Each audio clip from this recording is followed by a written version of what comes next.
Hello, and welcome to The Queer Gaze, a gay movie podcast dedicated to examining queer representation and issues.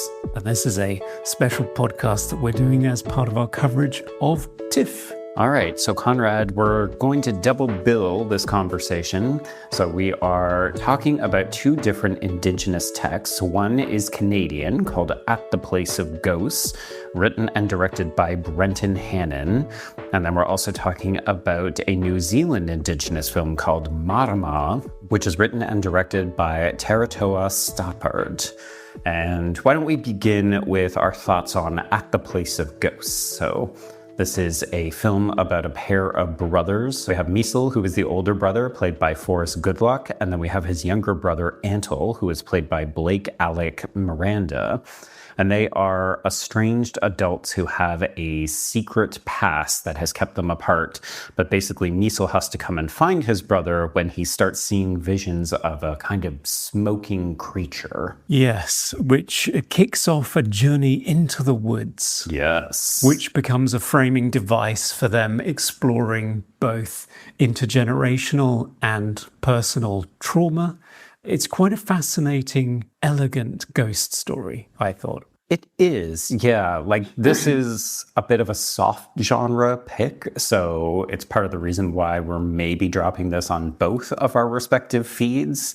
But I know that a lot of people are probably going to find this film a little narratively underwhelming. It's definitely not a plot-driven movie. I would argue it's in keeping with some forms of indigenous storytelling that I've seen, which is, it's kind of like a series of vignettes where different people experience situations and carry trauma and experience with them. So there is a lot of like colonial history. You know, we get to see them dodging bullets in a war for more or less the conquest of Canada by the British soldiers.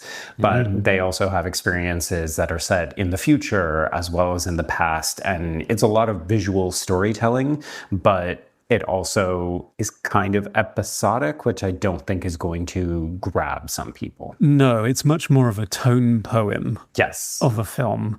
Having said that, it does a really good job of setting up its atmosphere, and it has some genuinely creepy moments. Right. I think I particularly like the way that it introduces some of its spiritual experiences.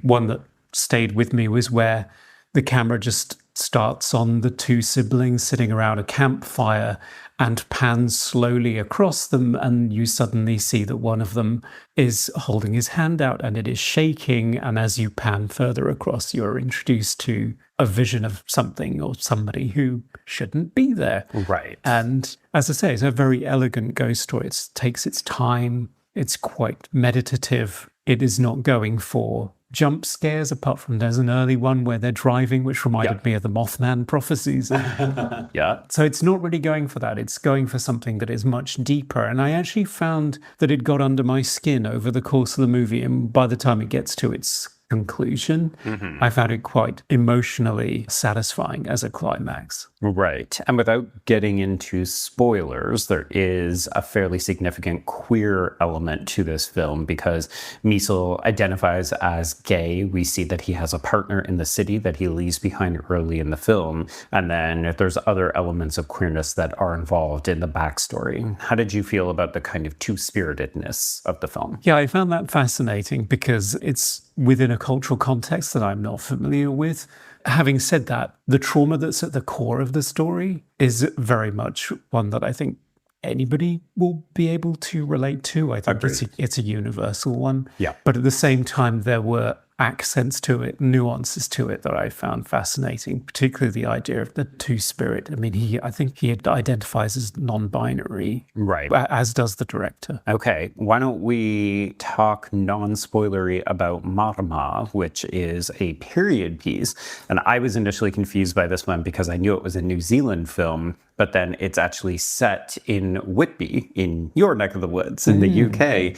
So this is a story that concerns Mary Stevens, who is played by Ariana Osborne, and she is a New Zealand Maori woman who comes to seek out her parents because she got a letter from a strange man who basically said, I can tell you where you're from, because she is an orphan who was raised in New Zealand and she has never known her family. So she arrives, and what she finds is that the man who wrote her is dead, and instead she is asked to help tutor the daughter of Sir Nathaniel Cole, who is played by Toby Stephens. And this is very much a gothic horror film where it's a spooky old house and there's all sorts of secrets. And I think the biggest issue I had with this film is that many of the secrets are a little bit obvious. Yes, whereas At the Place of Ghosts has a brief diversion into colonialism, it doesn't become the main thrust of the storyline. It informs the context, but it doesn't become the main thrust. Whereas with this one, this is just steeped in... It's the whole story. The crimes of the British colonial empire. Yeah. And you will not be surprised by any of the secrets of the movie if you just imagine the worst things that the British did during that period and just assume the worst, essentially. Having said that, I thought that it was quite interesting to have the perspective shifted to an indigenous perspective and for it to take on many of the trappings of the popular fiction of the era. Right. I got lots of Secret Garden vibes from this. Yes. You have the sickly child of the British noble family, the spoils of the empire being tainted in some way. Yep. And in the middle of their secret garden, there is a Maori house, perfectly preserved in amongst a circular hedge that you have to get to with a rotating shed, which was very peculiar. I mean, some of the visuals were incredible, and I frankly love the costume design that... So basically, the film builds to a climax in which there is a party at which many reveals occur. I will say, okay, we probably didn't give the film enough credit. It does go to some weirder, darker places than I was expecting. But yes, the fact that Sir Nathaniel Cole is not altruistic in his motivations should not be surprising to anybody. But yes, I did want to give a shout out. If folks have seen stills for the image, you've probably seen the giant red dress or maroon dress that Mary wears to the party. And it is stunning. It's probably one of my favorite pieces of costume design that I saw at the entire festival. Yeah. But also there is arguably some of the most offensive and uncomfortable colonial violence I have seen in a film in quite some time. The mockery that these English people make of Maori culture, like white people essentially doing indigenous face at this party. It was so offensive, and deliberately so. It's the whole point of the film. But I was so uncomfortable. I was clawing at my seat. And you're meant to, of course. It's very effective. Yeah, it's this grotesque, bawdy parody of primitivism and sex and violence. And it should be said, the film does open with a statement that warns that the depictions of Maori culture will be offensive. Yeah. But in order to move forward into our future, we must understand our past. So I thought it was incredibly effective and upsetting. And the scene that Ariana Osborne has in that wonderful red dress as Mary when she... Lets them have it. Lets them have it. Let's say that is the showstopper. I mean, she should just 100%. Drop the mic and walk off the film. Yes. To the point that when we then have to go into slightly more conventional thriller horror territory with, violence and rotating secret doors and passages and so on, I thought, okay, this isn't bad, but nothing is going to beat that moment. So is it called a haka? Yes. Yes. It's just marvelous. Very, very satisfying. And she's incredible in this role. Just an absolute dynamo performance. So, wasn't aware of her before the film and will certainly be keeping an eye out and hoping to see more of her in the future. Yeah, definitely.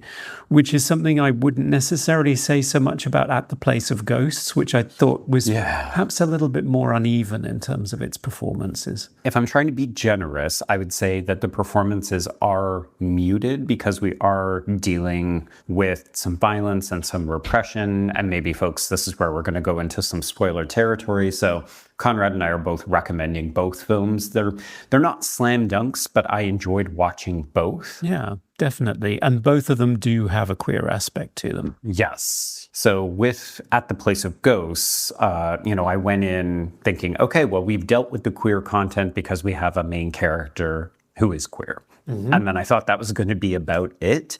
And it turns out that the entire backstory, what we're basically trying to unpack over the course of the film, rebuilding the relationship between the brothers, is impacted by homophobia from their father when they were children. And yeah, so major spoiler alert for the end of the movie.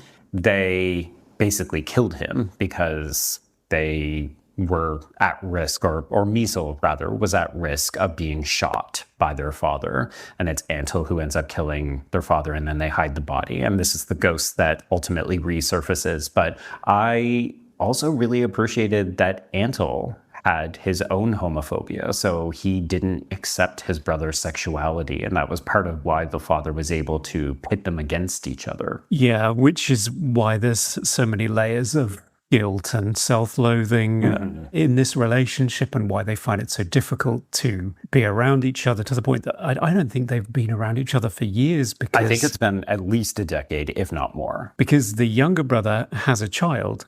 Yes. That looks about 8 or 9 years old. Yes, that Measle has never met. That he's never met. Yeah, it's sort of engineered to be the most painful secret that you could possibly have, that his brother participated in the abuse to the point where his life was at risk. Yeah. Coming to terms with that for both of them is incredibly hard. So that's why I found the emotional climax of that really cathartic, quite beautiful. Agreed. Yeah. I think even if it doesn't fully hang together as a genre text, like I think a lot of folks are going to feel like it's a little bit, muted, or just maybe even a bit underwhelming. I would argue that's ultimately not the point. For me, the film is very much about the journey that the pair undergo and their experiences reconnecting via their, I called it a quest in my review for Bloody. So going through the woods and kind of almost like a Dante-esque, right? Like you have to go down the circle and figure out like what is actually driving this. But I appreciated that it wasn't just, oh, well, dad was bad. It was also, younger brother participated in a kind of emotional violence against his queer brother. Yeah, and a quest is a good use of the term, because they do see creatures, they encounter other friends who assist them along the way. Yeah, it is a quest. It is a full-on journey through their past and their trauma. And I like that it isn't also completely linear, right? Like, as we mentioned, we're experiencing moments that these brothers have no connection to, like a historical battle with the English. It would have been well before their time, but especially within indigenous culture, it's like traumatic experiences passed down through generations, up to 7 times. So I think that totally makes sense. But then for me, the standout visual of the entire movie is actually a glimpse into the future when you see Antle's daughter as an adult, and this combination between her sort of like high-tech house in the woods, which is just absolutely gorgeous Nova Scotia landscape. It was so visually striking. It was a very simple technique. Like, it's just kind of white neon light in the woods, but it was so different from everything else we had seen in the film. It was incredibly striking and memorable. Yeah. So both fascinating films for different reasons. Not necessarily one for genre hounds, but if you're interested in something that's a little bit more thoughtful, a little bit different, then I think you will enjoy At the Place of Ghosts. And if you want to see an exploration of the Gothic tradition from a very different perspective, then I think Mārama will be something that you would enjoy. Oh, great.